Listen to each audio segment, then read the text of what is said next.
Halo semuanya, pada video pembelajaran kali ini saya akan menjelaskan mengenai bagaimana cara menyelesaikan soal proyeksi skalar ortogonal dan proyeksi vektor ortogonal. Jadi yang perlu kita ingat di sini adalah pada proyeksi skalar ortogonal dan proyeksi vektor ortogonal itu ada perbedaan rumusnya. Kemudian selain perbedaan rumusnya juga perlu diperhatikan pada soal itu adalah pada bagian kemana dia diproyeksikan. Misalkan kita punya vektor A dan vektor B.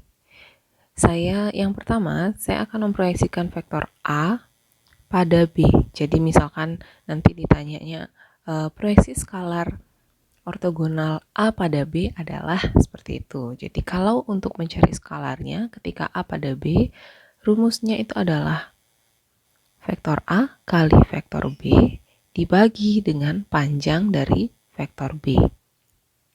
Nah, ketika kebalik sekarang, misalkan B pada A, saya pakai misalkan dia kebalik, maka rumusnya akan berbeda lagi. Kalau tadi A pada B, hasil kali skalar A dan B, kemudian dibagi dengan panjang B, jika sekarang yang diminta adalah proyeksi skalar ortogonal B pada A, rumusnya akan menjadi A kali B dibaginya dengan panjang A. Jadi kalau misalkan kalian lihat di sini, perbedaannya adalah ketika diminta proyeksinya kepada vektor B, pembaginya akan menjadi panjang vektor B. Dan ketika diminta diproyeksikannya kepada vektor A, maka pembaginya adalah panjang dari vektor A. Jadi hal itu yang penting untuk diingat ketika menentukan rumus mana yang akan digunakan. Nah, sekarang kalau pada proyeksi vektor ortogonal juga seperti itu. Ada perbedaan ketika kemana dia diproyeksikannya.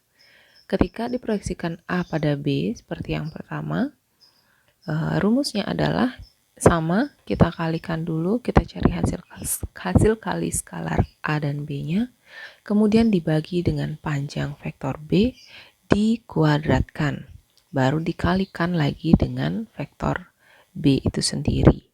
Nah, ketika dibalik, diminta proyeksi vektor B pada A, maka rumusnya akan menjadi A kali B dibagi dengan perubahannya di sini.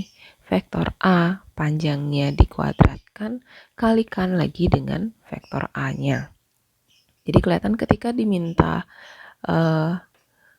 diproyeksikannya kepada B, pembaginya adalah panjang B dikuadratkan, ingat untuk dikuadratkan, kemudian dikalikan lagi dengan vektor B.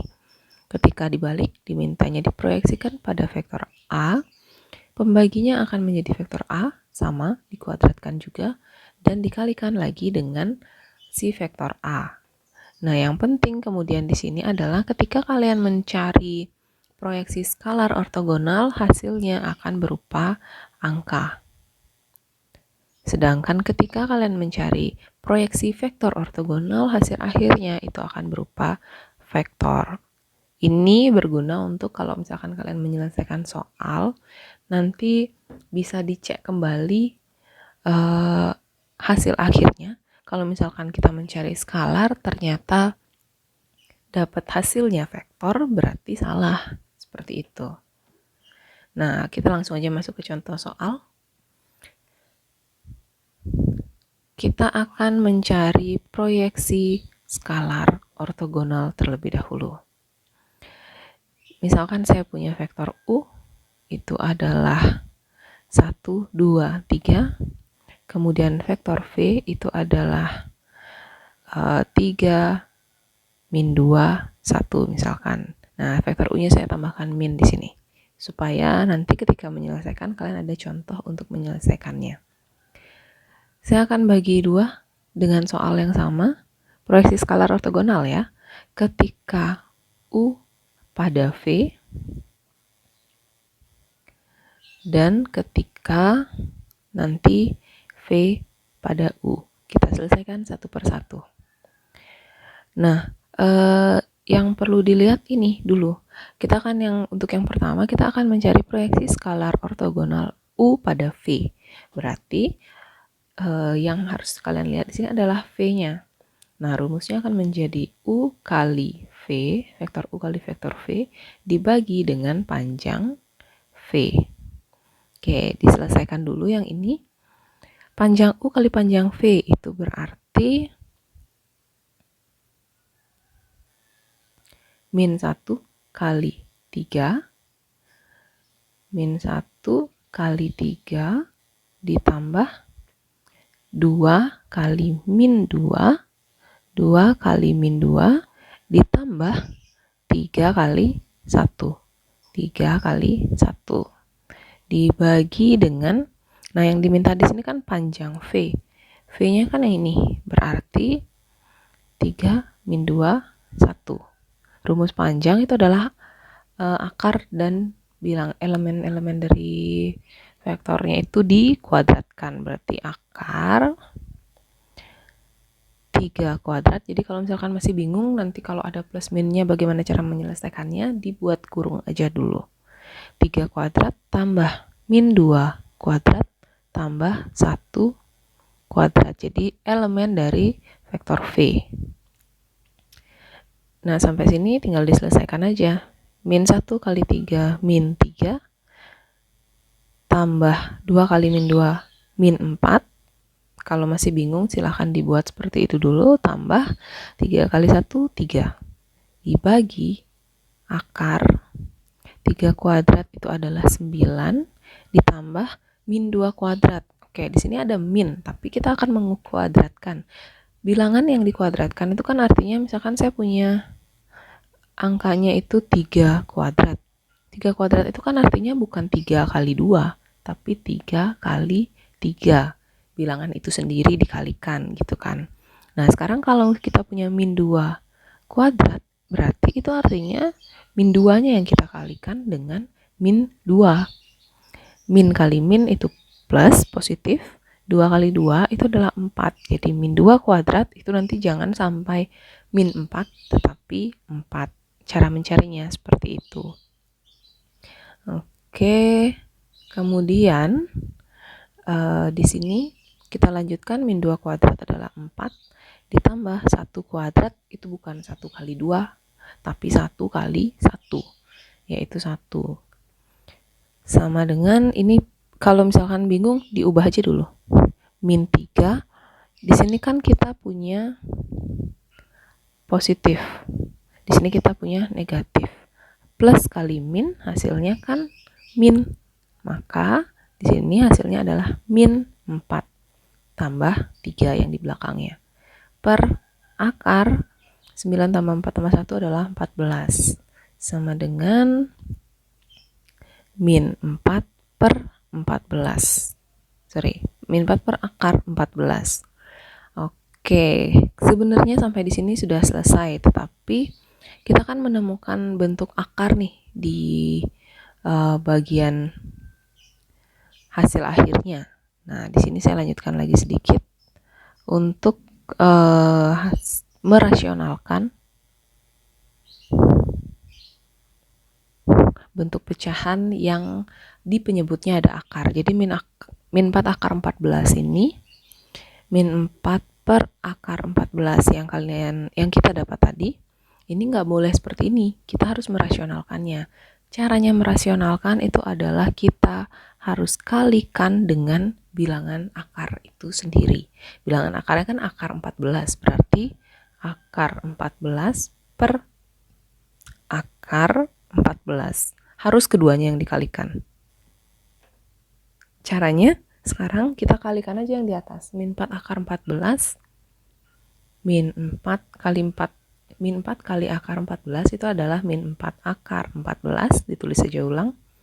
Nah, kalau misalkan ketemu akar 14 kali akar 14, ini sebenarnya kan akar 14 kali akar 14 itu akan menjadi akar 14 karena ada 2 di kuadrat. Nah, bentuk seperti ini, kalau misalkan kita ketemu akar dan kuadrat itu boleh dihilangkan, disederhanakan. Dia akan menjadi pangkat 1, maka akan menjadi 14. Jadi gitu juga nanti misalkan kita punya akar 3 kali akar 3, itu akan menjadi akar 3 kuadrat. Hasilnya ya 3 gitu. Nah, sampai di sini kalau misalkan bisa disederhanakan, silahkan disederhanakan lagi. Kita bisa sama-sama bagi 2. Jadi min 2 akar 14 per 7. Nah, yang penting ketika kita sama-sama membagi 2, yang dibagi itu hanya bilangan bulatnya ini. Bilangan yang di dalam akarnya dibiarin aja 14. Jadi hasil akhirnya kita dapat min 2 akar 14 per 7. Oke, seperti itu caranya kalau kita mencari proyeksi skalar ortogonal U pada V. Nah, sekarang saya coba dengan cara dibalik. Ketika yang diminta V pada U.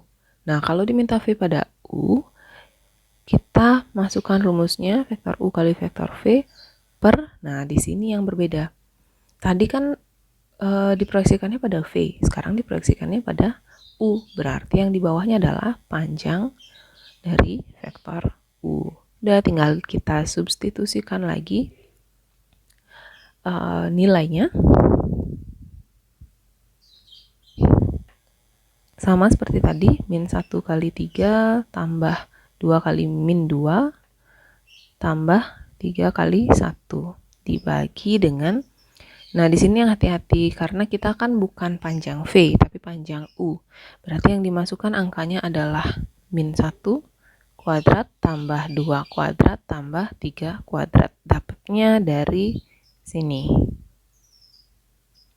Karena kita akan memproyeksikannya kepada vektor U.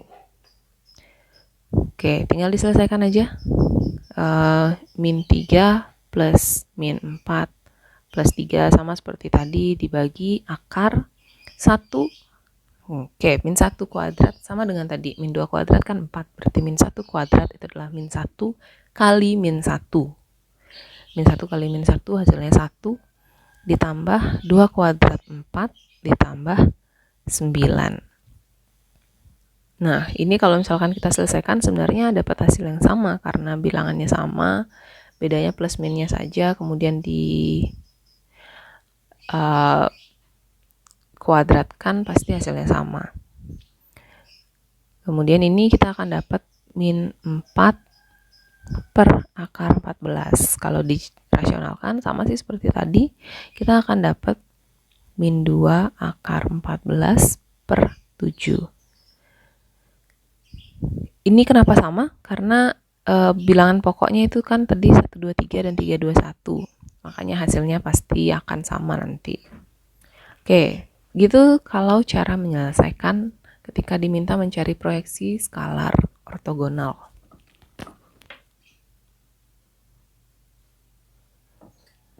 Nah, selanjutnya kita akan mencari kalau diminta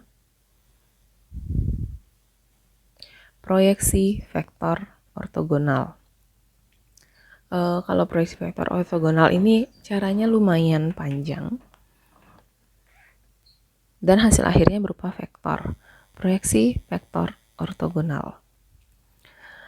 Misalkan saya punya vektor P itu adalah 1, 2, min 3 dan vektor Q-nya itu adalah 2, 1, 4.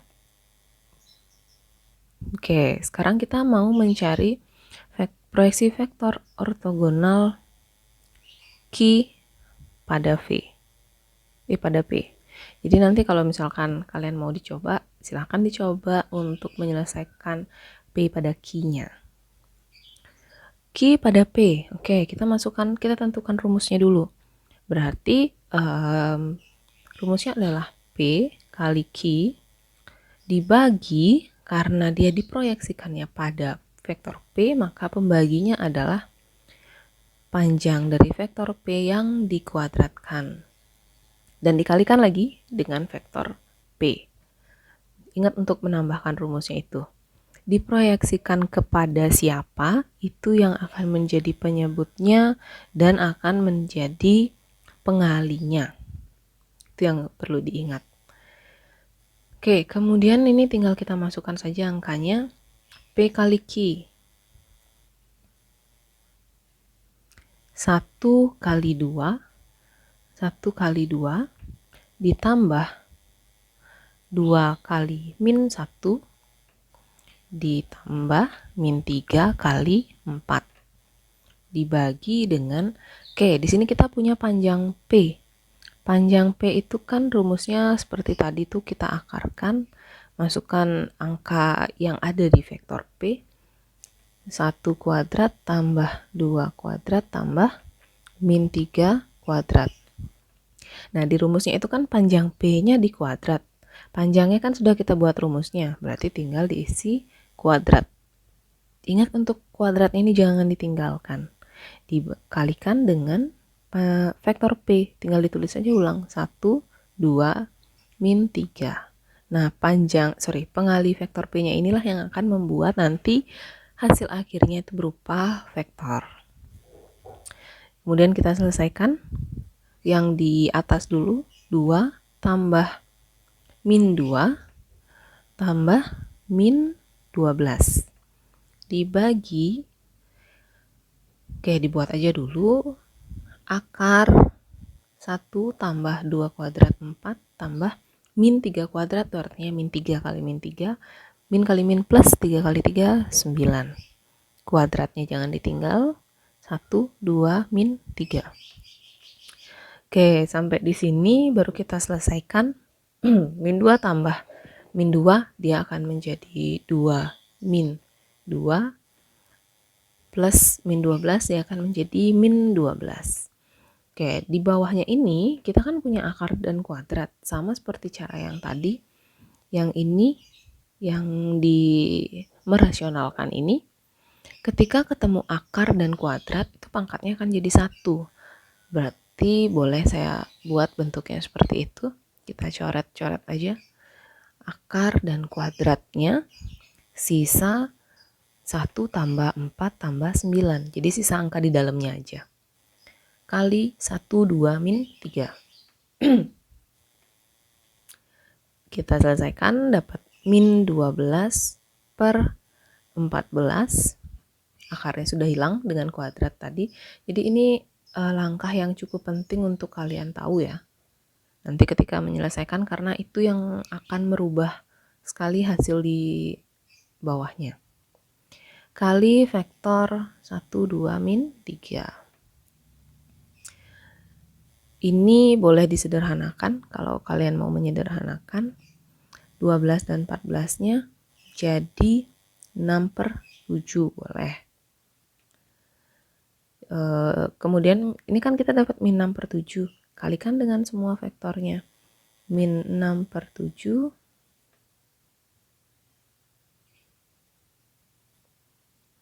min 6 per 7 kali 1, 2, min 3. Hasilnya nanti akan menjadi vektor min 6 per 7 kali 1, min 6 per 7. Min 6 per 7 kali 2 itu adalah min 12 per 7. Kemudian yang terakhir, min 6 per 7 kali min 3. Min kali min kan plus, 6 kali 3, 18 per 7. Selesai.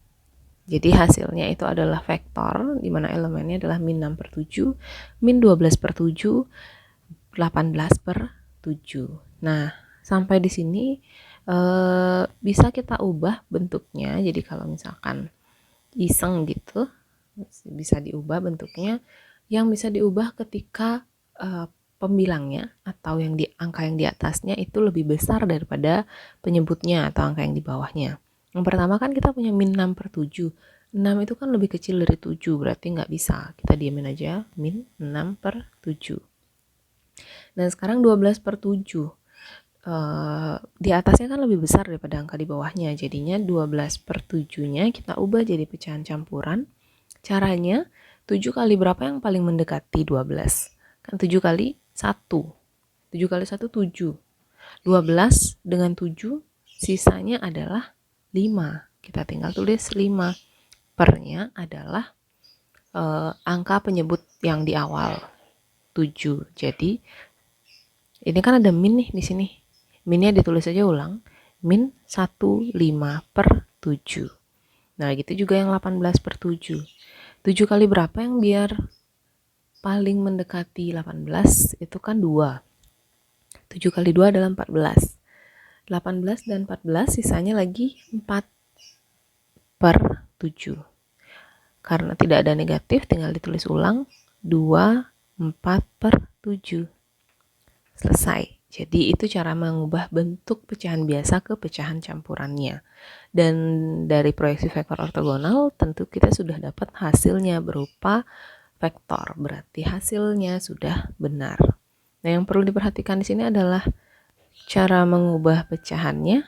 Kemudian juga bahwa di rumus ini kita akan mengalihkan bentuk akar dan kita akan mengkuadratkan bentuk akar. Jadi nanti hasil dalamnya akan habis. Kemudian juga ini cara merasionalkan, ini sangat penting untuk kalian nanti ke depannya juga. Dan untuk proyeksi skalar ortogonal, caranya sangat sederhana. Mungkin susahnya itu hanya di merasionalkan saja. Oke, demikian penjelasan mengenai cara menyelesaikan soal pada proyeksi skalar dan proyeksi vektor ortogonal. Semoga dapat bermanfaat dan dapat dimengerti. Terima kasih sudah menonton video pembelajaran ini.